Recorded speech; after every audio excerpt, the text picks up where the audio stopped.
Ladies and gentlemen, welcome back to the JP on Comms YouTube channel for another breaking news video. The second departure in just a matter of days coming out of Maidstone United via again their own personal Twitter. It is this time, of course, as you'll be able to tell by the title, Joan Luque, Maidstone's player of the season last season, Maidstone United's top scorer from the left wing last season as well, not just the left wing but top scorer for the club playing from the left wing, if that makes sense. Not just that position, but the whole team. He was top scorer of course, has announced via his own personal Twitter that he is being let go by the club. They are not going to renew his contract that expires at the end of this National League campaign. So, of course, in Maidstone United fan fashion, this has not gone down well at all. Myself included, I was incredibly frustrated at seeing this news come out less than an hour ago now from the time of me recording this video. This is actually my second take because my dog decided to knock my tripod over in the first one. So second time of asking, give me a little bit more time to think this over and assess whether this is a good or bad thing for Maidstone going forward. Now, of course, as I said, my initial instinct was this is not a good thing at all. Best player from last season by quite a stretch, really. I think most people would agree.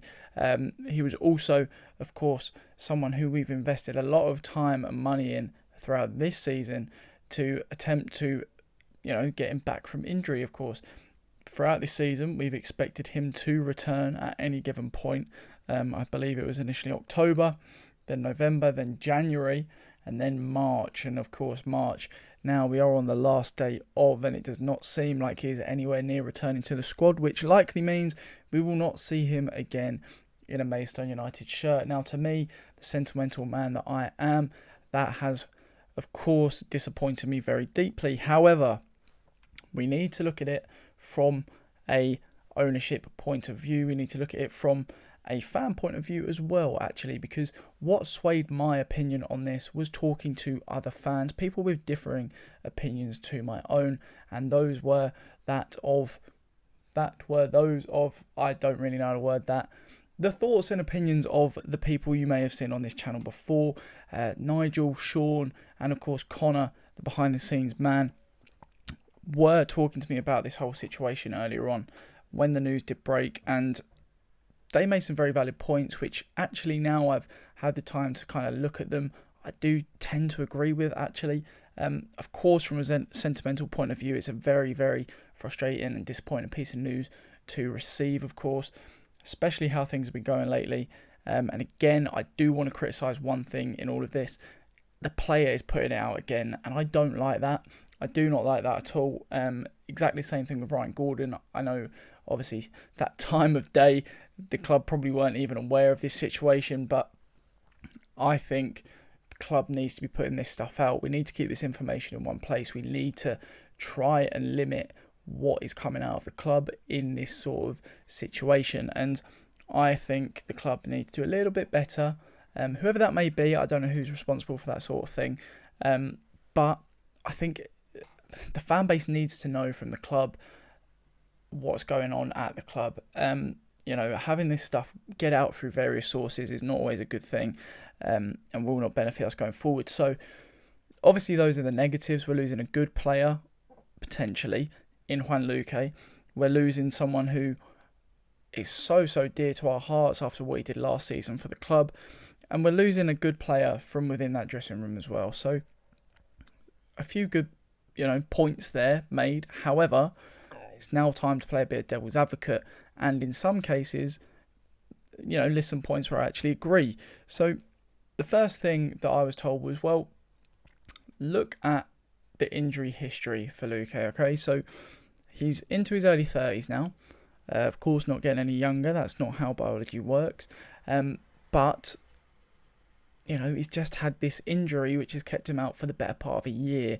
We don't know when he's going to be returning from that.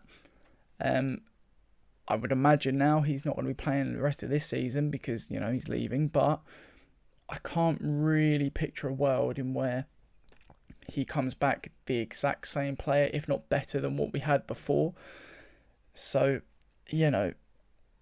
it's not really a guarantee, if you get what I'm trying to say. You know, having a player who's so good, so influential in a team, get injured for this period of time, no playing the game, very, very little training as well in terms of what we've, seeing in terms of his involvement in the squad. He's not going to be getting involved in the day-to-day training. He spent a lot of time not even in the country, and I'm all for that, by the way. Whatever makes his rehab go better, of course, is much better for him.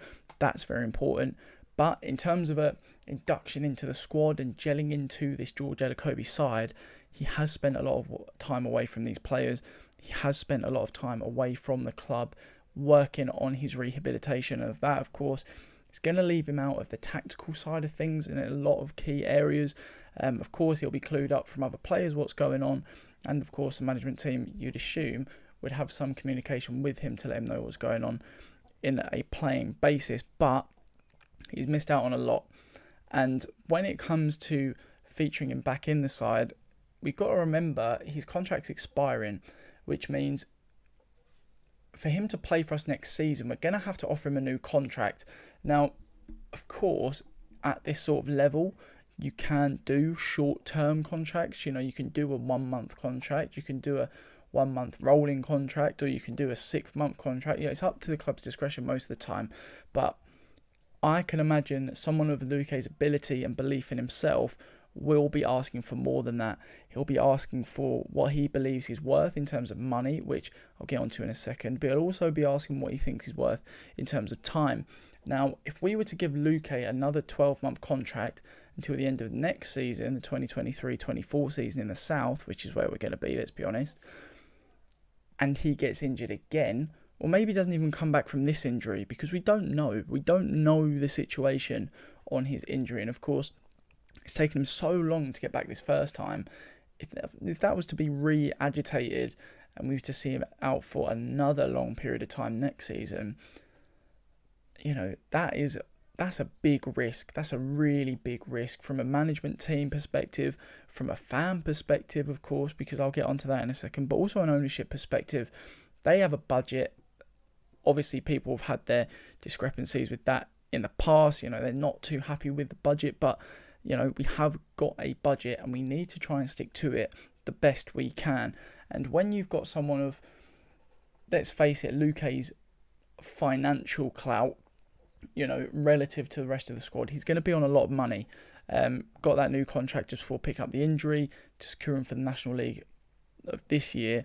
And to have him on that wage and make sure he doesn't go elsewhere, we would have had to pay him a lot of money compared to everybody else. So we're going to be losing a big portion of a wage budget there, and we're going to gain that back. We're going to gain a lot of money per week, which we can reinvest into the squad. Obviously, we're not going to be getting a fee for him. I don't think any club would probably take that risk, or any club who is able to actually pay a fee would take the risk on a player like Luque at the moment. I think he's still got a lot to offer if he can regain full fitness and confidence in his ability. But, like I say, it's all about risk versus reward. Look at it from a club's perspective. Are you going to offer a player who's on a lot of money a long-term contract, which he's going to want? No, you're not. So I can imagine something along the lines of, we'll give you a short-term deal, maybe see how that works out.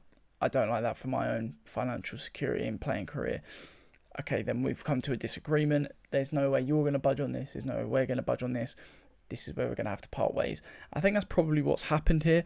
I've seen a few people as well saying, the players we're letting go from the squad is really bad. We've lost Christie, Alol, Luque, and Barham. Well, Barham, we didn't have a choice. He wanted to go. He was going to leave at the end of the season for free, no matter what. We got money for him. That's good in my opinion. We've done the right thing there. Luque, injury prone to a degree. Of course, we never know how bad this injury is behind the scenes. Aging and out of contract at the end of the season. Probably the right decision to let him go from a reinvestment point of view, and of course a business point of view, which the club will be looking at. They're a business at the end of the day. Lowell, 34, injury prone, 35 this year. Let him go, especially with the gripes he had with the club as well. Let's not forget those. Obviously had some disagreements with people in and around the staff of the club. So I think for everybody's well-being and benefit, was probably the right decision to let Lowell go. And then, of course, Christy Patterson as well. I liked Christy, but let's be fair, he wasn't exactly the icing on the cake in a side. He wasn't, a natural born finisher. He wasn't scoring dozens of goals a season. And let's face it, in the South last season, he couldn't actually really start very often. It was Deacon getting played over him. So, again, look at things a little bit more expansively than what I initially did as well, and what I assume a lot of people will be doing. The sentiment of this kind of situation is not good, of course. It's not a great look. But in terms of moving forward, looking at what George Elokobi is trying to establish in this team, from the transfer ongoings we've seen of late, since he's come in, we've seen a lot of younger players benefiting well. So we're obviously going to have to see how that works out. But to do that, we're going to have to ship some players out as well. And obviously, there's a lot of players in this Maidstone team, many of which will be contributing to a wage bill which is going to be inflated because of so many players in the side. And these are going to be a lot of players who aren't featuring week in, week out as well. We're talking about players like Luque. We're talking about players like James Alabi, Henry Woods, Jack Cooley. These are all players who do not get a great deal of game time, and looking forward, I think would maybe struggle to create an argument as to why they deserve a spot next season. I think players like maybe Henry Woods and James Alabi, Jack Cooley all have an argument. How convincing that is, of course, is up to the club to decide, but I don't think anyone would be too surprised to see these players go. From a business perspective, as I say, we have to keep looking at that side as well. It doesn't make sense to keep people we're not going to use, when the harsh reality of it is, on a match day, we're allowed 16 players, 5 on the bench, 11 in the starting. So, to have a squad of more than maybe 21, 22, it isn't really that sensible financially, and it's going to allow us, if we do manage to shave off some more fringe players, to reinvest that money in some higher quality players. So if we have quality over quantity, we could benefit from that long term, and maybe it will work out all right. So like I say, maybe you can gain something from this video. I certainly have gained something from looking at it from this perspective. It's still going to hurt. It's still not a nice thing that we let someone who we're so close to and hold so dearly at Maidstone United go in this fashion. But looking forward further down the line than now or next week or next month, in a year's time, we may have 2 or 3 players who've come in at the start of next season on the money that Luque was on or expected, who have contributed to this side massively and really benefited this squad as a whole. So, like I say, even if this doesn't change your opinion, it's not intending to. It's just here to provide a couple of different ones. Of course, as I said at the start, very disappointed. Initially very, very frustrated as well with this news, the time and money that's gone into trying to get Juan back into this team. Of course, to lose out on that, it hurts. Of course it does. But devil's advocate played, potentially won in some people's minds.